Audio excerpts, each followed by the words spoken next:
Using the search function within the eDoc manager, you can easily search the document saved on the server and filter your results to be confined to either the current folder or perform a full eDoc file search.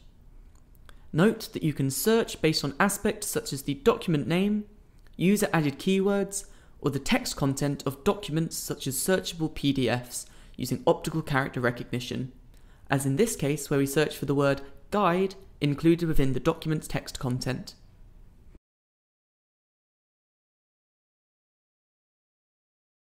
You can also order your search results by file name, type, and file size. Adding keywords to your eDoc files is also easier than ever. Simply tick the chosen documents and select the tag function, typing in your chosen tag and selecting add. Repeat this step if you wish to add more keywords. These keywords can then be used to make your search organization even easier.